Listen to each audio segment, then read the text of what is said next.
En el año 1953, James Watson y Francis Crick publicaron un artículo en el que mostraban los resultados de sus estudios sobre la estructura del ADN, que es donde nuestras células guardan las indicaciones para sus funciones. Al final de este artículo, agradecen y reconocen que sus conclusiones se basaron en los resultados experimentales no publicados de Rosalind Franklin y sus colaboradores. Pues bien, el día de hoy en STEAM Vibes iniciaremos con una serie de videos que pretenden dar cuenta de la vida y las contribuciones de científicos y científicas que han marcado la historia del STEAM. En el capítulo de hoy traeremos a Rosalind Franklin, una heroína poco reconocida. Antes de iniciar te recuerdo que en la caja de descripción encontrarás los links de artículos y libros que complementarán la información que te daremos. Además encontrarás el formato para colorear de Rosalind Franklin para que puedas iniciar una historia cargada de ciencia y arte. Mi nombre es Andrea Lopera. Bienvenidos y bienvenidas.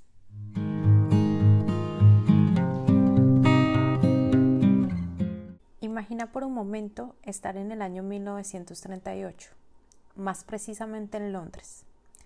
En esta ciudad, una acaudalada e influyente familia judía tiene una hija que ha sido admitida en el programa de química de la Universidad de Cambridge, una de las universidades más importantes del mundo. Como el papá de esta joven le insiste que mejor debería dedicarse al trabajo social, debe empezar sus estudios con el apoyo financiero de su tía. Esta adolescente se llama Rosalind Franklin y su historia resultó muy importante para el gran descubrimiento de la estructura del ADN. Cuando se graduó de la carrera de química y después de pasar un año en un laboratorio haciendo investigación doctoral, decidió aceptar un puesto en la Asociación Británica sobre la Investigación del Carbón, en donde estudió la estructura del carbón y el grafito usando técnicas de rayos X. Cuando se acabó la Segunda Guerra Mundial, Rosalind pudo defender esta investigación y con esto lograr su título doctoral. Ahora, imagina estar en el año 1947. Esta vez nos vamos a París, en donde Adrienne Weil, una científica francesa, invita a Rosalind a ir y hacer estudios en el Laboratorio Central de Servicios Químicos del Estado en París. Fue en este laboratorio donde Rosalind aprendería y perfeccionaría la técnica de difracción de rayos X. ¿Pero qué es la difracción de rayos X? Pues es una herramienta que nos permite determinar la forma de materiales cristalinos, es decir, de materiales que tienen una forma ordenada o que tienen ciertas relaciones de simetría, como los diamantes.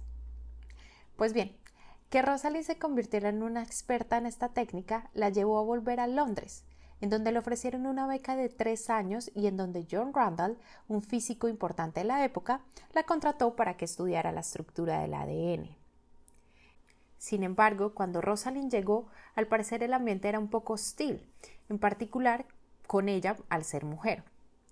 Fue en este lugar donde ocurrió un malentendido con Maurice Wilkins, un compañero y quien confundió a Rosalind con su asistente. Esto resultó en una fricción inmediata entre los dos, y aunque se suponía que debían trabajar juntos en encontrar la estructura del ADN, ambos decidieron seguir su camino de forma individual. En aquella época, Rosalind tenía a cargo a una estudiante de doctorado, Raymond Gosling, con quien lograron perfeccionar tanto la técnica de rayos X que lograron tomar unas fotos en alta resolución de unas fibras de ADN. Esto les permitió deducir las dimensiones básicas de esta estructura y que los fosfatos, que son unas sustancias fundamentales para la formación de nuestros huesos y dientes, tenían dentro del ADN una forma de hélice, como la hélice de los helicópteros. En cuanto a su compañero, Wilkins, este siguió trabajando en la misma misión de Rosalind. Sin embargo, contaba con un buen amigo en la Universidad de Cambridge. Su nombre era Francis Crick, quien junto con James Watson trataban de construir un modelo de la molécula de ADN. Aunque Franklin no lo sabía, Watson y Crick vieron unos artículos aún no publicados de ella, en donde se encontraba la foto 51, la misma que había tomado con su estudiante de doctorado. Pues resulta que esta fotografía fue la inspiración de Watson, quien junto con sus propios datos finalmente logró crear el famoso modelo de ADN y publicar su artículo en la revista Nature. Este artículo fue tan reconocido que les dio el Premio Nobel de Química en el año 1962, tanto a Watson como a su compañero Crick y finalmente a Wilkins, quien presuntamente mostró a este par los resultados no publicados de Rosalind.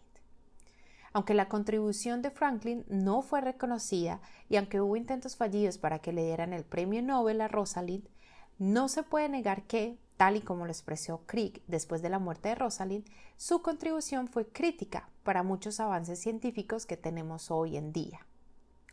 Nos vemos en un próximo capítulo.